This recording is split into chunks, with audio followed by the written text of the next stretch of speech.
गमे जिंदगी कुछ तो दे मसीबा, मैं कहाँ जाऊं होता नहीं ये फैसला। इस गजल को सुनकर शायद आपको फिर से याद आ गया होगा बिहार का वो दौर जब गांव गली में नीतीश बाबू के द्वारा मैखाना खुलवा दिया गया था।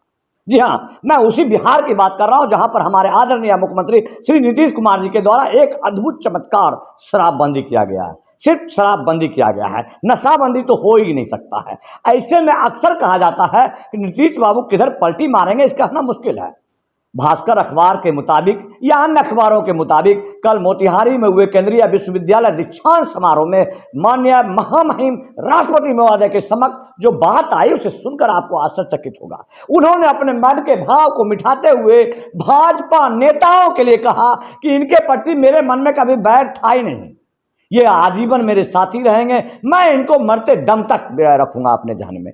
हाँ, ये कहा जाता है कि माननीय नीतीश कुमार जी किस कदर करवट बैठेंगे, किधर जाएंगे, वो ऊंट को भी नहीं पता होगा। ऊंट भी एक बार सोचेगा कि मैं इस कदर करवट लूं या उस कदर करवट लूं, लेकिन माननीय नीतीश कुमार जी के बाद कहा जाता है कि वो किस कदर करवट लेंगे ये पता नहीं। भास्कर अखबार के मुताबिक जो खबर छपी है जिसमें कहा गया है कि भाजपा नेताओं के मन के सारे मैल को धो दिए, इससे हो सकता है राष्ट्रीय जनता दल के लिए बहुत शुभ संकेत नहीं हो, उनमें घबराहट पैदा हो गया हो। लेकिन आप उतना घबराइए नहीं, क्या है कि बिहार की राजनीतिक है, बिहार की राजनीतिक में राष्ट्रपति महोदय का यहां आना, चूंकि आपको पता है कि किल दलगत आधार पर अब कोई पद अछूता नहीं है, जिनके ऊपर माननीय के ऊपर भी हमेशा से प्रभाव होता है, रहता है।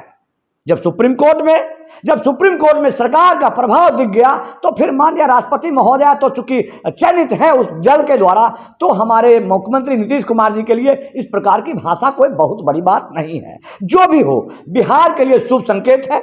अगर बिहार का गठबंधन फिर उस करवट लेता है तो लोकसभा चुनाव में माननीय प्रधानमंत्री जी को शायद बहुत बड़ा सहयोग मिलेगा। वैसे भी पुराने साथी हैं, साथी का एक होना कोई बड़ी बात नहीं है। आप हमारी बातों पर बिल्कुल नहीं जाइएगा, क्योंकि हम तो उस दल के हैं, उस क्षेत्र के हैं, उस जगह के हैं जो हमेशा से प्रताड़ित और दलित रहा है।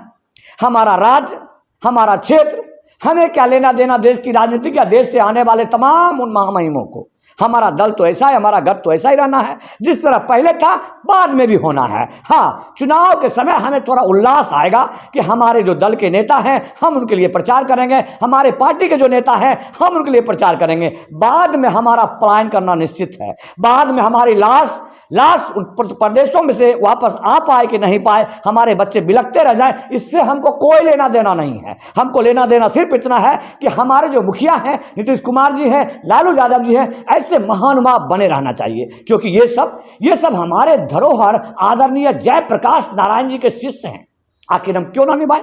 कर्जदार जो हैं इनके, हम इनके कर्जदार हैं कि केंद्रीय जब सत्ता सिंहासन जब बिगड़ गई थी, जब इंदिरा गांधी की सरकार जब बिगड़ गई थी, तो हमारे बिहार से जयप्रकाश नारायण जी ने आंदोलन किया था, उससे हमारे बहुत सारे नेता जन्मे हैं। तो उन नेताओं को हम मरते दम तक क्यों ना निभा दें? भले हमारा बिहार गर्त में चला जाए, उससे हमको क्या लेना देना।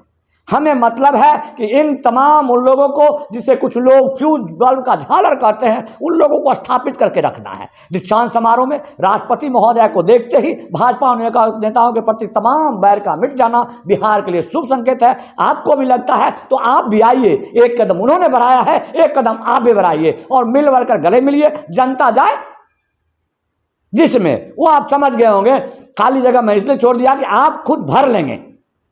बाकी हमें तो बिहार से प्यार है भैया, हमें तो मतलब है कि दीक्षांत समारोह में आए राष्ट्रपति महोदय इतने देश में हो रहे तमाम उस उपद्रव के बारे में उस युवा के लिए बात कर लेते, जिस युवा को जेल में आपने बंद किया हुआ है, या सवाल पूछ लेते कि ऐसे ऐसे लोग जो सिंहासन के लिए बोलते हैं उन्हें जेल में क्यों ठूस देते हैं। ये सब पूछ लेते तो मुझे लगता है नीतीश कुमार जी को जवाब नहीं होता, बिल्कुल जवाब नहीं होता। दिनकर जी की उस बात को याद करते कि सिंहासन खाली करो कि जनता आती है।